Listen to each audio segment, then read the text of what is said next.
Salam hörmətli müəllimlər, hər vaxtınız xeyir olsun, xoş gördük hər birinizi. Bildiyimiz kimi sertifikasiyanın test imtahan mərhələsi başa çatır. Artıq bizi qarşıda müsahibə mərhələsi gözləyir. Test imtahan mərhələsinin vacib olduğu qədər sözsüz ki, müsahibə mərhələsi də vacibdir. Müsahibə mərhələsindən uğurla keçmənin sirləri nələrdir? Bizi müsahibə mərhələsində əsas nələr gözləyir? Sualları necə cavablandıracağıq? Bunların hər birinə sizlərlə dərslərimizdə aydınlıq gətirəcəyik. Elə bu gün də məhz sizlərə yeni müsahibə sualları təqdim edəcəyəm. Müsahibə suallarımıza keçid etmədən əvvəl onu qeyd edim ki, sertifikasiya imtahanının müsahibə mərhələsinə hazırlaşan müəllimlər üçün yeni qruplarımız təşkil olunur. Dərslərimiz Zoom proqramı vasitəsilə keçirilir. Deyək ki, dərslərimizdə özünüzü təqdim etməyinizdir. Kurikulum suallarıdır, psixoloji suallardır, icmallardır. Hər birində lazımi dəstəyi, köməyi göstəririk. Qısacası, qrupda olmaqla siz bütün proqramı öyrənmiş olursunuz. Hətta kurikulumda bazı bilikləriniz olmasa belə yenə də narahat olmayın. Çünki lazım olan dərslər, hansı dərslərdən sizlərə suallar təqdim olunacaqsa, hər birini qruplarımıza təqdim edirik. Qısacası, qrupda olmaqla siz həm icmallardan, həm deyək ki, özünüzü təqdim etməyinizdir, psixoloji suallar, kurikulum sualları, hər birini əhatəli şəkildə cavablandırmağı, deyək ki, birlikdə öyrənirik.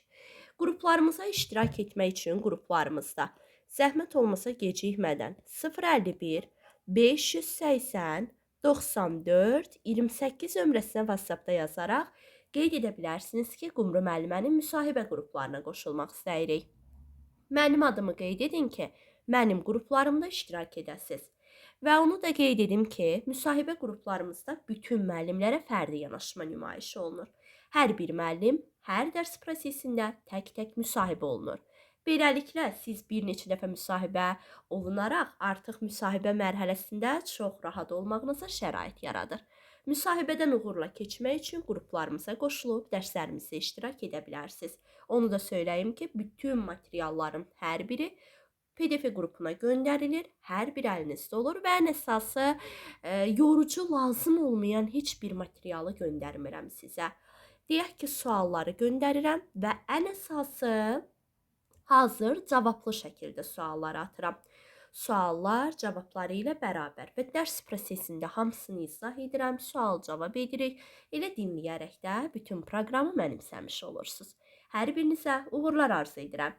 Keçid edək bugün sizlər üçün təqdim edəcəyimiz suallara. Bugün də sizlər üçün bir neçə müsahibə sualları təqdim edəcəm. Bundan əvvəlki illərdə də bizim paylaşdığımız sual nümunələri də bir çox müəllimlərə kömək olub.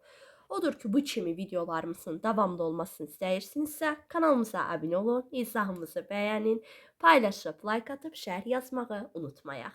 Keçək suallarımıza. Birinci sualımızda qeyd olunur. Müsahibə mərhələsi sizcə vacibdirmi? Belə bir sual ünvanlansa, qeyd edirik ki, test imtahan mərhələsinin vacib olduğu kimi müsahibə mərhələsi də vacibdir. İstər müəllimlərin işə qəbul imtahanının müsahibə mərhələsi olsun, istər sertifikasiyanın müsahibə mərhələsi olsun.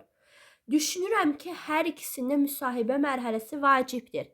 Çünki müsahibə mərhələsində müəllimin jest mimikaları, dərsini necə təşkil etməsi, işini necə planlaşdırması, icmalları hər biri sizlər tərəfindən yoxlanılır. Məncə müsahibə mərhələsi çox vacibdir. Çünki bizim praktik biliklərlə yanaşı nəzəri biliklərimiz də yoxlanmalıdır və burada bizim sinifi necə idarə etməyimiz, düzgün planlaşdırmanı təşkil etməyimiz, deyək ki, düzgün münasibətlərin qurulmasında hansı addımları atdığımızı nümayiş etdiririk. Ona görə müsahibə mərhələsi də olduqca vacibdir. Bu qaydada cavablandıra bilərsiniz. Keçid edək digər sualımıza. Sinifdə olan qeyri-işgüzar səs-küyün qarşısını necə alarsınız? Sözsüz ki, iş prosesinin olduğu bir yerdə səs-küyün də olması normal bir haldır. Amma baxır bu hansı səs-küy? Biz bilirik ki, iki cür səs-küy var. Baxın, mən müəllimlərimə də deyirəm. Çalışın birinci, sualın cavabını deyin. Sualın cavabını deyəndən sonra onun ətrafında danışın. Yəni, birinci sualın cavabını deyin, gördünüz dayandırmırlar sizə. Sonra keçin onun ətrafında danışın. Sinifdə olan qeyri-işgüzar səs-küyün qarşısını necə alırsınız? Deyək ki, səs-küyün olması öyrənmə zamanı normal bir haldır. Amma bizim iki cür səs-küyümüz var. İşgüzar səs-küy və qeyri-işgüzar səs-küy. Qeyri-işgüzar səs-küyün olması normal hal deyil. Çünki qeyri-işgüzar səs-küy digər adına xaotik səs-küy də deyə bilərik ki, fəaliyyət zamanı, proses zamanı olmayan səs-küydür. Şagirdlərin öz aralarında olan səs-küydür. Və biz müəllimlər qeyri-işgüzar səs-küyün olmaması üçün adətən qruplarla işdə də baş verir, qaydalar hazırlayırıq. Danışıq növbənizi gözləyin, bir-birinizə yardım edin, bir-birinizin şəxsinə deyil, ideyalarınıza fikir bildirin, bir-birinizi sonacan dinləyin. Bu kimi qaydalar müəyyən edərək qeyri-işgüzar səs-küyün qarşısını ala bilərik. Çünki effektiv öyrənmədə əlavə səs-küyün olması yerinə, yəni qeyri-işgüzar səs-küyün olması yerinə, işgüzar səs-küyün olması daha məqsədə uyğundur. İşgüzar səs-küy isə fəaliyyət zamanı, iş zamanı, proses zamanı olan səs-küydür. Amma qeyri-işgüzar səs-küy isə xaotik səs-küydür, öz aralarında olan səs-küydür. Və biz bir peşəkar müəllim olaraq qeyri-işgüzar səs-küyün olmaması üçün qaydalar müəyyən edib qarşısını almalıyıq. Bu qaydada cavablandıra bilərsiniz. Digər sual: hansı müəllim peşəkar müəllimdir? Bax, qeyd edək ki, hansı müəllim peşəkar müəllimdir? Mənim fikrimcə, şagirdlərinin maraq tələbatını nəzərə alan, məqsədi əvvəldə elan edib, şagirdləri məqsədə çatdıra bilən bir müəllim, deyək ki, yenilikləri öyrənib, İKT bacarıqlarını öyrənib, kurikulum sistemindən müasir tədrisin tələblərinə cavab verə biləcək şəkildə dərsini təşkil edən müəllim sözsüz ki, peşəkar müəllimdir. Deməli, bu sualı verməkdə məqsəd nədir? Görək həm şagirdlərin maraq tələbatlarını nəzərə alırıqmı? Həm İKT bacarıqlarını, 21-ci əsr bacarıqlarını təmin edirikmi? Həm mühitimiz şagird yönümlüdürmü? Deyək ki, həm burada biz düzgün prosesi təşkil edirikmi? Bax, bu sualın verilməsində məqsəd odur. Mənim fikrimcə hansı müəllim peşəkar müəllimdir dedikdə, təbii ki, kurikulum sistemini öyrənib tətbiq edən müəllim, şagirdlərin maraq tələbatını nəzərə alan, yeniliyi, İKT-ləri öyrənib tətbiq edən bir müəllim, şagirdləri gözlənilən məqsədə çatdıran müəllim sözsüz ki, peşəkar müəllim hesab olunar. Daha sonra keçid edək digər sualımıza. Məzmun xəttinin dəyişməsi nə zaman baş verir? Qeyd edirik ki, eyni fənn daxilində məzmun xətti dəyişmir. Məzmun xətti nədir dedikdə, məzmun xətti hər fənnin şagirdlərdə formalaşdıra biləcəyi bacarıqlardır. Eyni fənn daxilində məzmun xətti dəyişmir.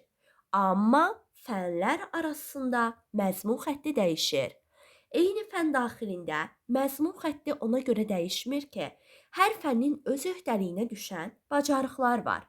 Məsələn, Azərbaycan dili nəyi formalaşdırır? Dinləyib anlama danışmanı, oxu, yazı, dil qaydalarını, məsələn, riyaziyyat, ədədlər və əməlləri, cəbr və funksiyanı, həndəsəni, ölçməni, statistika və ehtimalı. Ona görə deyirik ki, hər fənnin şagirdlərdə formalaşdıra biləcəyi bacarıqlar məzmun xətti adlanır ki, hər fənnin öz öhdəliyinə düşən bacarıqlardır. Eyni fənn daxilində məzmun xətti dəyişmir, lakin fənlər arasında məzmun xətti dəyişir. Fənlər arasında məzmun xətti dəyişir ona görə ki, hər fənnin öz öhdəliyinə düşən bacarıqlar toplusu mövcuddur. Məzmun xətti nədir dedikdə, dedik ki, formalaşdırmalı olan bacarıqlardır.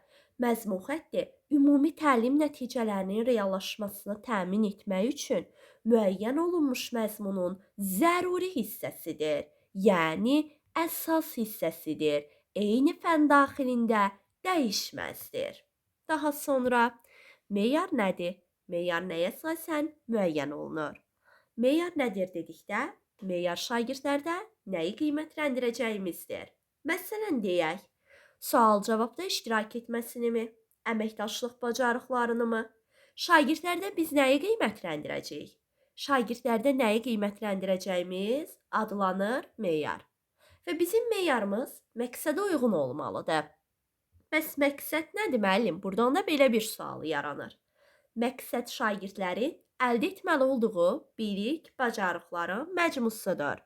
Məqsəd nədir dedikdə, məqsəd şagirdlərin əldə etməli olduğu bilik, bacarıqların məcmusudur. Və hansı bilik, bacarıqları yiyələnəcəklərsə, biz meyarımızı məqsədə nəzərən müəyyən edirik. Deməli, meyar nədir dedikdə təkrar edirəm. Meyar şagirdlərdə nəyi qiymətləndirəcəyimizi, sual-cavabda iştirak etməsini mi, əməkdaşlığını mı, nəyi qiymətləndirəcəyik? Meyar adlanır və meyar da məqsədə uyğun şəkildə olmalıdır. Ümid edirəm ki, suallarımız sizlər üçün faydalı oldu. Suallarımızı paylaşın. Paylaşın ki, daha çox müəllim görüb, daha çox müəllim faydalansın. Və növbəti günlərdə kanalımızda sizlər üçün yenə də məhz yeni müsahibə sualları təqdim edəcəyəm. Ona görə kanalımıza abunə olmağı, izahı bəyənib, like atıb, şərh yazmağı unutmayaq. Hər birinizə uğurlar. Sağ olun, sağlıqla qalın.